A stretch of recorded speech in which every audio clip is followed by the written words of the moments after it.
Storytelling has been a part of our history as long as we can think. Storytelling it can take place in multiple different ways, whether it be art, manga, comics, movies, videos, and writing. Now, what happens if a story is so good it is taken away from media because it's wanted to be adapted in another means? What happens then? Well, that's the interesting case of The Spire in the Woods.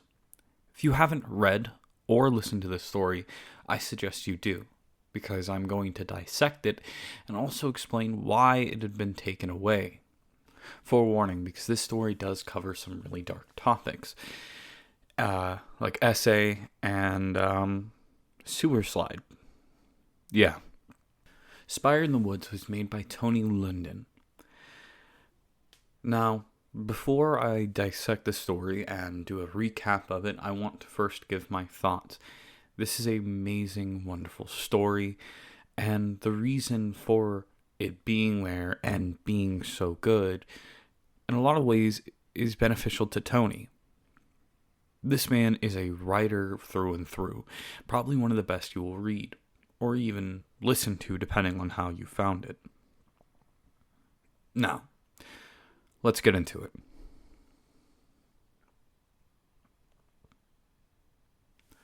The Spire in the Woods starts off with our main character regaling to us exactly what was the cause for his story, and that being the death of Robbie. This man had taken his own life because of what he had done or what he had found. Maybe it was rejection from a girl. Maybe it was another reason. Whatever the reason may be, he was found in his car burning for 4 hours. He was hopefully dead by that time because of the makeshift weapon he had made. But that makeshift weapon was also the cause of the fire. And as we'll later see, I don't think that weapon was the cause of his death.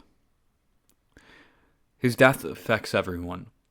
Our main character, Carrie, who we are introduced to a little bit later, Alina, and Fletch, who is unintentionally Robbie's best friend and was there for the entire death. Alina was the girl he was interested in. She had rejected all of his advances time and time again, and the last time it was pretty bad. To the point, a lot of people believe it led to his death. And it weighs heavy on her mind. So she goes to our main character, hoping for some sort of resolution, some sort of way to get an answer. Because our main character is interested in the occult and spiritual, because he wants to find his connection with God again. But as the story progresses, it no longer becomes that. It becomes love. For he falls in love with Alina too. She ends up showing him a letter. This letter is Robbie detailing his last final moments on Earth, with the final words of saying, "I shall follow her on her endless race." And it is questioned exactly what this could mean. Why does this have importance? Well, Carrie explains why. This is unintentionally a myth in their town. For their town carries multiple, but this one seems more ancient. Talking about this clockmaker who had killed his undevoted wife. And making her none other than one of the puppetries of his clock machine. As well as her lover that he made them practically be fighting in said play. It is explained that Carrie and our main character search for supernatural fairly often, and is the reason why Carrie most likely knows the tale of the Spire in the Woods. We still have no full idea why Robbie did it until Flint shows his letter and tells us the events that occurred, which reveals Robbie is a very lonely person. Someone who did not have friends except for Fletch. He would run a lot because it felt like he had his own choice. And it was when he heard the bells. The bells are unintentionally an integral part of the story and the main cause for Robbie's downfall. Because he goes back again with Flinch. Flinch is unable to follow him because of the fact it's across the water. But whatever he had seen, Robbie, it was so intriguing, so encapsulating that in a way this might have been the cause of his death. This might have been the reason why this death had happened. Our main character now becomes more intrigued about said spire in the woods. There had never been talks of one being there at all. And it's when revealed that there used to be a town in that said area that had flooded over.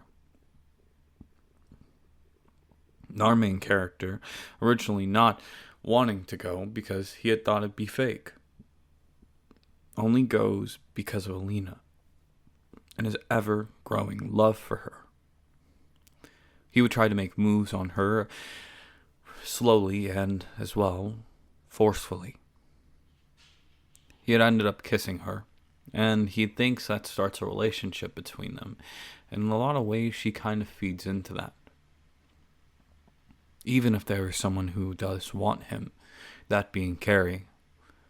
Carrie, in a lot of ways, is shown to not be the prettiest person, explained to be extremely tall, overweight, and her face caked in makeup to hide her acne. But our main character does not see her in a good way. He always sees her in a very dismissive, disgusting way. And in this way, it fuels why the way he believes about Carrie and why he doesn't want to go alone with her. Carrie goes anyway with him because of the fact of her feelings for him and as well her own interest. They had been planning this for multiple times, trying to think of how to get there. And as they are discussing both the story itself and the other legends that might tie into this, Flinch joins in and says he wants to go to make sure that they don't end up doing anything too bad. For what if one of them dies? What if what they encounter or go too far?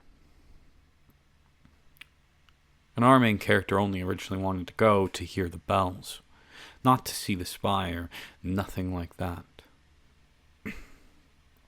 But he's motivated by Eileen, who makes her will known in a lot of ways of what she wants. She doesn't want Robbie's death on her hands. She wants him to be clean. She doesn't want to think about the fact that she could have caused this, how terrible this could be. And our main character is feeding into this because of his love, because of his desire. Every character in the story has some sort of desire when they go to the spire. This being rather love, intrigue, or just to clear a name.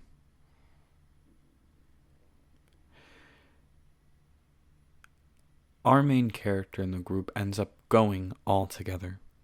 Carrie, Flinch, and him. And as they approach, the lake is frozen over because of it being winter. And they're walking across it when they hear the first chiming of the bells. It's described to be angelic. Something so pure, something so lovely, something that overwhelms you. They're now all motivated to go farther, to go way farther than before. This is only stopped when Carrie breaks through the ice, unable to support her weight. They are able to finally get her up, but it's an hour-long drive to the second closest hospital. And the entire time, our character is self-reflecting on the way he has treated Carrie, and as well as the way he had treated Robbie. It's revealed in a lot of ways that our main character was the reason why Robbie was an outcast, spreading rumors and thinking he didn't want to be seen the same way as her. Or as him, I mean. When they finally get to the hospital, it might not be too late for Carrie. They're saying there's a way they can save her, even if it might take some time. She might be losing a couple of her fingers and maybe end up brain dead, depending on how bad it is. Our main character calls Carrie's mom, revealing to her that her mom had no idea that Carrie had snuck out that night, and as well, she was struggling to find.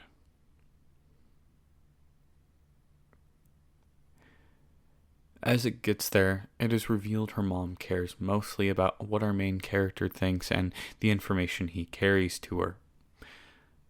This is explored a little later, but it is heavily alluded to that Carrie maybe was telling her mom about our main character and the love she had for him and how she felt like no one could ever like her. Before then, both Finch and our main character leave, and they're sitting there deciding on heading home or to the spire. They sit there at the light for a couple of minutes contemplating when someone finally wakens them from a trance, honking the horn trying to get them to move. They head home. In the aftermath, even though not as bad for our main character, is way worse for Finch, because of his family being not the best. In a lot of ways, a military family from the 1990s. This does affect him in a multitude of ways, which we don't fully get to see. What we do get to see is our character's final true interaction with Alina. He calls her over, wanting to explain all the details. And as she's over, she seems a little skittish, a little afraid of everything. What might she be afraid of is hard to tell. Maybe it's the information, or maybe it's our main character. Because as they're sitting discussing, our main character starts to cry. Cry because of the fact he realized how close Carrie was to death. How close this entire ambition was to ending their lives. Alina starts to comfort him, and he tries to kiss her again. She pulls back like the first, but indulges him.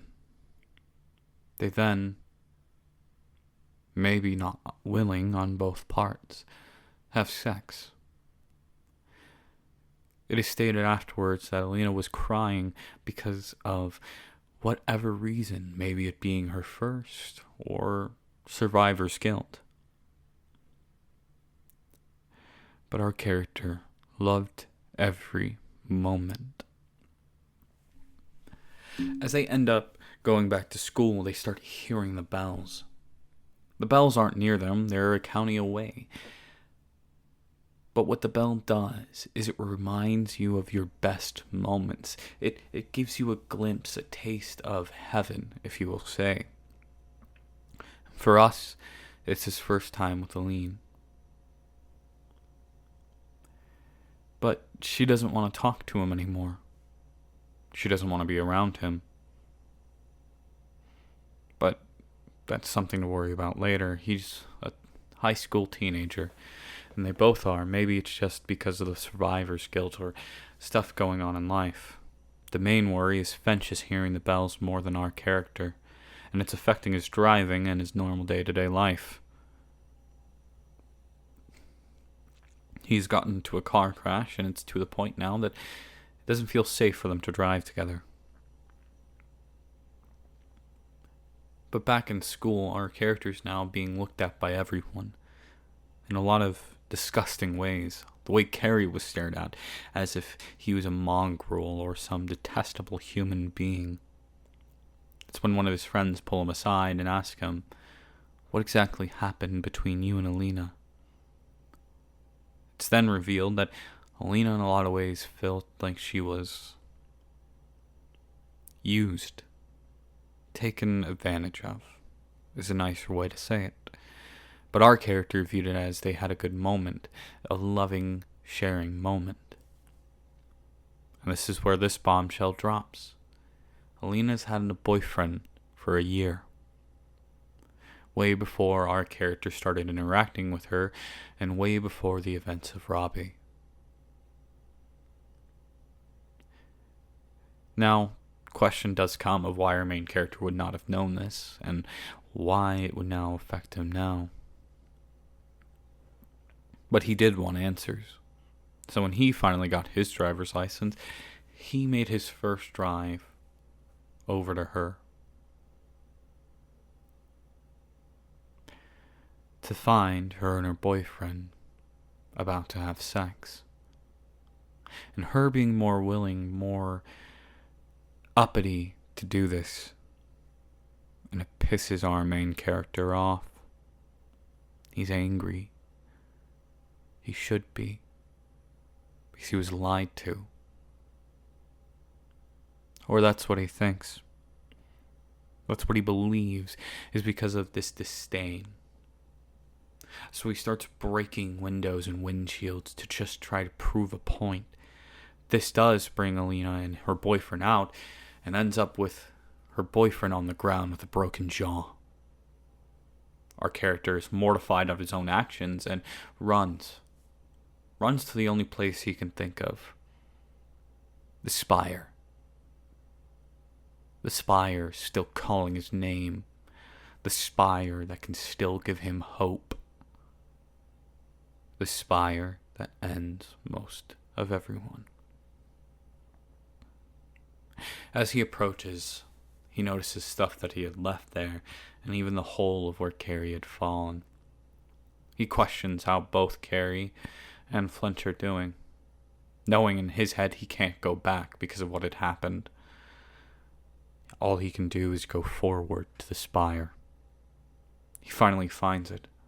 It's sunk into the ground, only showing the top.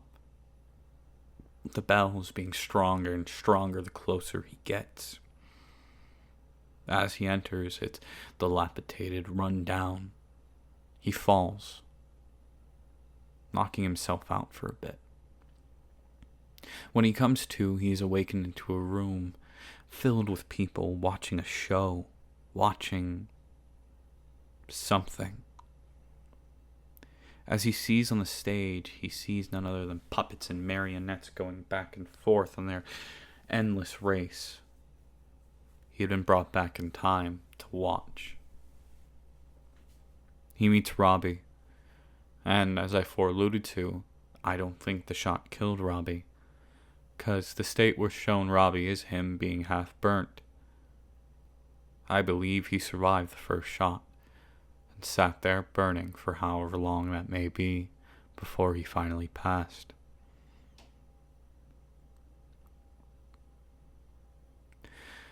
Our main character is finally talking to the clockmaker, the one who made the spire, the one that was cheated on.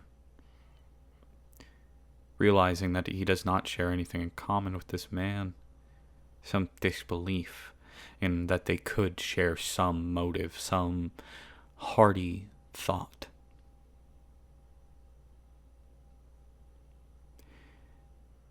They can't.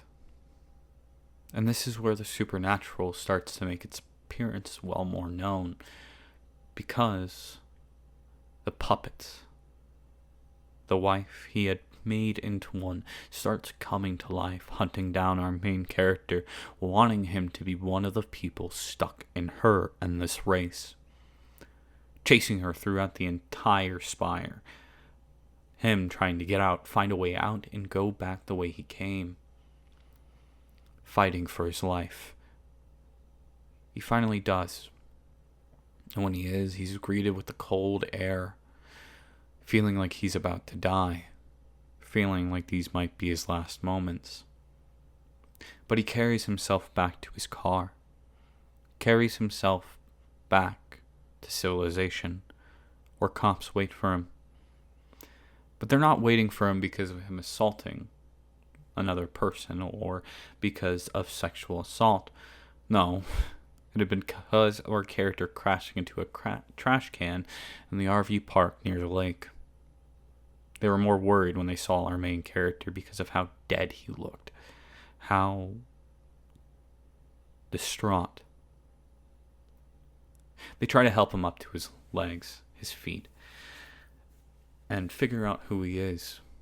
When they finally call the other county, it's revealed that they hadn't even called the police yet. But he was going to get charged for everything he had done. Our character would be put into a mental hospital and seen therapy multiple times. In that time, he would make multiple attempts on his own life when he got out, putting blame on everyone else, including Alina, seeing the woman. By this time, it had been about 12 years. And him questioning if it's even worth it, him talking to his therapist, who does not really give him the good eye of giving him an out. But he still questions how everyone's doing. Flench is doing a better life than everyone else, being able to go through college. Carrie thankfully did wake up, but worse than before. Her being unable to fully talk and also being struggling in now modern norms. She works at the store her mom does as a cashier, trying to do day-to-day things. And our character is fighting with the fact he still hears the bells. Fighting with the fact of what he had done. Fighting with the fact he feels betrayed.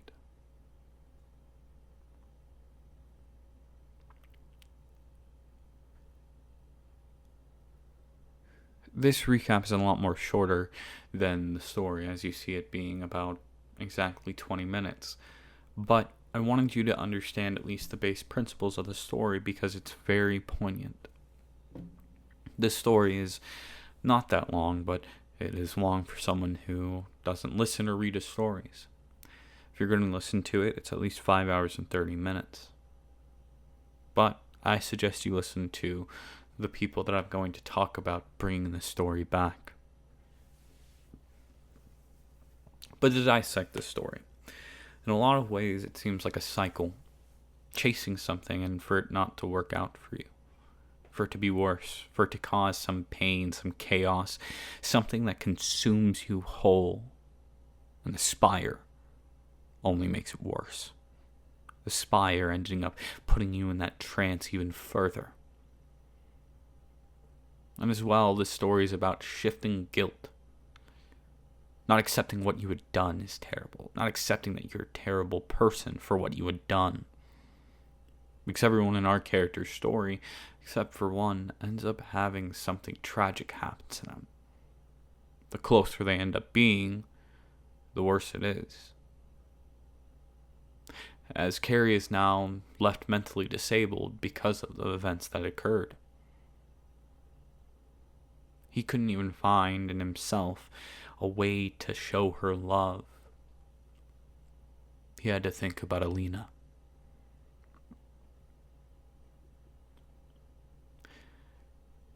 Speaking of her, if you might notice, I alluded to what he had done to her had been very tragic and very terrible.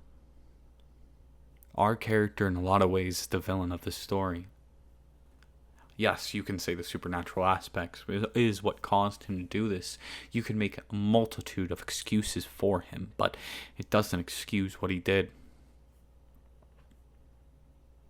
He ended up in the same place that Robbie did, but worse. He went further than Robbie. He did something Robbie couldn't do. Probably wouldn't do.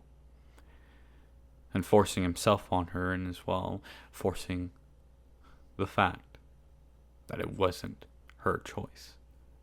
Making it seem as if she enjoyed it herself. Because I think in a lot of ways she was afraid of our main character, of what he had done, of who he was, and what he might have been able to do. And in that sense, I don't blame her for being scared. I don't blame her for being afraid of our character and wanting to get away from him. But Finch is very interesting because he does hear the bells, but he escapes it. Rather, because of his conviction or devotion not being as strong as our main characters, or evil. Whatever the reason may be, he gets to live a normal life. He gets to be free. Something our main character can't say.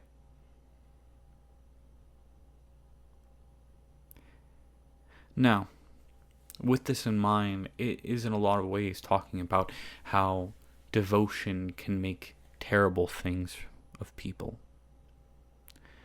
Make normal people into terrible, disgusting, evil people. Because when our character is talked about, it is very much mentioned that he is a normal person at first. That he has friends, that he goes to parties, and that he might end up in some better place. And that religious aspect that he wanted to hang on to so tightly ends up being his own downfall. Ends up being his whole reason that he believed. But he loses that faith. He loses in the fact that he is going for God, and now he had only been going for Alina, for his own love, for his own lust. And I believe in a lot of ways this shows how disgusting our main character can be.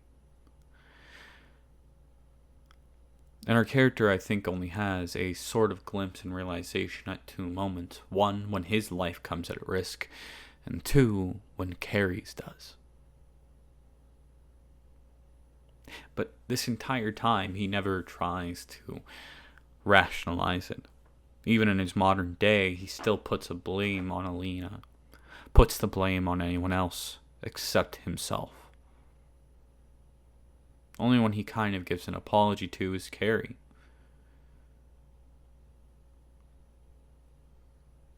And even then, it's not even a full apology. Someone who truly did love him, but he never would have loved back.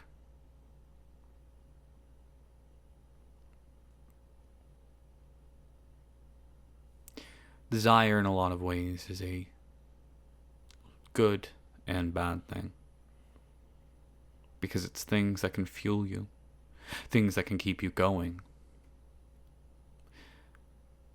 But it can also make you do terrible things. And I believe in a lot of ways that's the main point of the story is desire. Letting desire consume and choke you. Letting it be the thing that controls your entire body. Which happens to a lot of us unintentionally. Things I've seen in my own life and just watched on YouTube or movies or media. And it's a very interesting topic, and I think it's done terrifically here.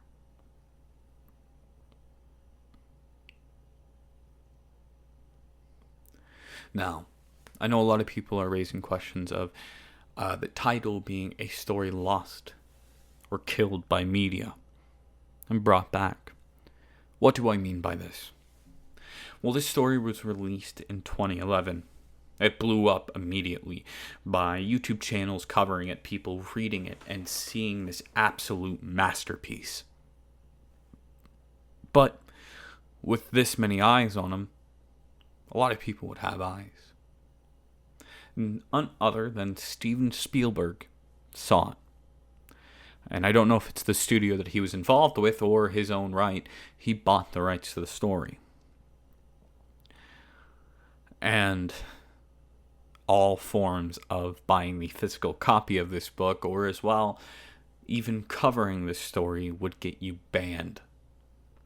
Well, not banned, copyright strike, depending on where platform you're on. But it caused a lot of damage to people who just wanted to cover the story. It had been like that for 14 years. Until last month. When Creepcast, a combination of Wendigoon and Meat Canyon, who had been covering stories for almost a year at that time, actually a little bit more than a year, had decided to risk it and cover the story, knowing that this chance could be that they might never be able to continue, knowing that this could fuck their entire channel. But they did it anyway. They covered the story anyway. And as you can tell by this video, it succeeded. The story's been brought back into the fold after 14 years, with multiple people covering it, re-releasing their reading of the story, re-releasing maybe dissections of the story, and talking about it again. No longer treating it like a black sheep. But what intrigues me is the idea we could have gotten a movie, and why they had to get rid of every form of media involving it. We didn't need you to take everything away from us. We didn't need you to hide this perfection of a story to us. If you let people read it, it would make people a lot more excited for the said movie coming along that might never come to existence anymore. Which is more interesting to see on its own right of why. Why it was cut. But it's good to see this story is back, and in such a good light. People are seeing the story for the first time, or rereading it and realizing the love they had for it. For me, it was my first time, and one that I'm so happy I got to have. In a lot of ways, it's a story that affected me because of how dark and sad it actually is. And it makes you rethink over little things, of stuff that you might not think in your past that is that bad, but is a lot more worse. How your judgment will cloud what you believe, what you see. But it's good it's back. And if you enjoyed this video, please take the time to go actually listen to the story. Yes, go listen to the story or go read it.